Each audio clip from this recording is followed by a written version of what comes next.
আসসালামু আলাইকুম, hello everyone, it's me Tania. Welcome back to my new video. অবস্থা সবার কেমন আছেন? আই হোপ সবাই অনেক বেশি ভালো আছেন। আলহামদুলিল্লাহ আমরাও ভালো আছি। দেখতে দেখতে তো 19টা রমজান কমপ্লিট হয়ে গেল, আলহামদুলিল্লাহ। যাই হোক, আজকে আমি কি কি রান্না করব চলেন আপনাদের সাথে একটু শেয়ার করি। খুলন্ত মিষ্টি ফুল হয়েছিল, তাই আব্বু সকালবেলা তুলে নিয়ে আসছিল।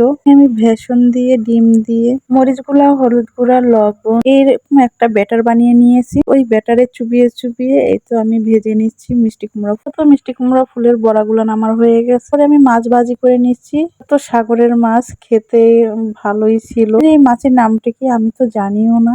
আর এই মাছটা তো আমি আজকে প্রথমেই খেলাম, আর খেতে তো অনেক বেশি ভালোও ছিল। আর এই মাছ আমি আলু, সিম, টমেটো দিয়ে একটা ঝোল ঝোল রান্না করবো। আর পুঁই মিঠুলি আলু দিয়ে ভাজি করব। কেউ মিঠুলিও বলে, আবার কেউ পুঁইর বিচিও বলে। যাই হোক, পুঁই মিঠুলি ভাজি করে খেতে তো অনেক বেশি ভালো লাগে। আবার গুঁড়া মাছ দিয়ে চচ্চড়িও করা যায়। তো আমার বাসায় তো আজকে মেহমানও আছে, আর এখানে পুঁই শাকের বিচি আমি এই তো ভাজি করবো। আর এর জন্য তো আমি পর্যাপ্ত পরিমাণে তেল দিয়ে দিলাম। এরপরে বেশি করে পেঁয়াজ আর কাঁচামরিচ তো দিতেই হবে। ভাজি মানেই কিন্তু বেশি পেঁয়াজ আর তেল আর কাঁচামরিচের উপরে ভাজিটা নির্ভর করে যে কতটা মজা হবে। ভাজিতে তো আমি তেমন কিছুই দেব না, আমি একটু হলুদের গুঁড়া দেব। এরপর তো আমি এই পুঁইর বিচুলি দিয়ে দিব।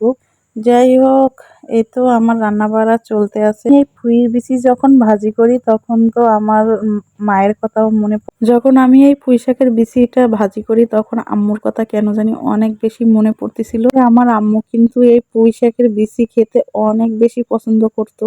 যখন এই পুঁই শাকের বিচি বাজারে উঠতো তখনই আম্মু নেওয়ার জন্য বলতো সব সময়। তার নাকি অনেক বেশি পছন্দ। যাই হোক, আপনাদের ভাইয়াও অনেক বেশি পছন্দ করে, তাকেও অনেক বেশি মিস করছি। আর সে আসলে তো আমি তাকে এই পুঁই শাকের বিচি খাওয়াবো। তো মাত্র কয়েকটা দিনেরই ব্যাপার। আর এই ঈদের মধ্যে ছুটি হলেই কিন্তু আপনাদের ভাইয়া চলে আসবে আমাদের নেওয়ার জন্য। যাই হোক, এখানে তো আমার ভাজি শেষ। এ তো আব্বু ঢেলে দিচ্ছে ভাজিটা। আর একটু বেশি করেই ভাজি করছি যেহেতু আমাদের বাসায় একজন মেহমানও আছে। তো যাই হোক, এখানে আমি এখন মাছ তরকারি রান্না করব, এর জন্য মশলা কষিয়ে নিচ্ছি। আর আমার কেন জানি সিম তরকারি অনেক বেশি ভালো লাগে। কেন জানি আগে যেগুলান ভালো লাগতো না এখন সেগুলান ভালো লাগে, আর যেগুলান ভালো লাগতো সেগুলান এখন ভালো লাগে। বিয়ের আগেতে তো আমি কখনোই এই সিম তরকারিটা খেতামই না, ঠাল খেতাম না। আর এখন বিয়ের পরে এগুলা নিয়ে আমার অনেক পছন্দের খাবার হয়ে গেছে।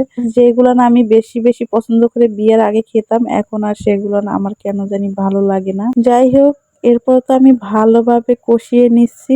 ভালোভাবে কষানোর পরে কিন্তু আমি ঝোলের পানিটা দিয়ে দিব। পানি দেওয়ার পরে তো যখন বলক আসবে তখন আমি কিছু টমেটো দিয়ে দিব। টমেটো দিয়ে পরে উপর থেকে আমি মাছটা দিয়ে দিব। আজকে তো রান্না করতে করতে অনেকটা দেরি হয়ে গেছে। এরপরে তো আমার রান্না এটাও কমপ্লিট হয়ে গেছে। এরপরে তো আমি রান্নাটা কমপ্লিট করে আব্বুর সাথে আমাদের সবজি বাগানে গিয়েছিলাম পানি দেওয়ার জন্য। মাশাআল্লাহ, তরকারিটা দেখতেও যেমন সুন্দর হয়েছে, খেতেও কিন্তু অনেক বেশি মজা হয়েছে। এরপর তো আব্বুকে দেখিয়ে দিচ্ছিলাম যে সবজি বাগানে কোন কোন জায়গায় পানি দিতে হবে। আমাদের বেগুন গাছের সব বেগুন গাছেই ফুল আসছে। বেশি রোদ থাকার কারণে তো মিষ্টি কুমড়া হয়ে হয়ে নষ্ট হয়ে যাচ্ছে। যাই হোক, আজ এ পর্যন্ত। দেখা হবে নতুন কোনো ভিডিওতে নতুন কোনো সময়। সে পর্যন্ত সবাই অনেক বেশি ভালো থাকবে। আজ এ পর্যন্ত, আল্লাহ হাফেজ।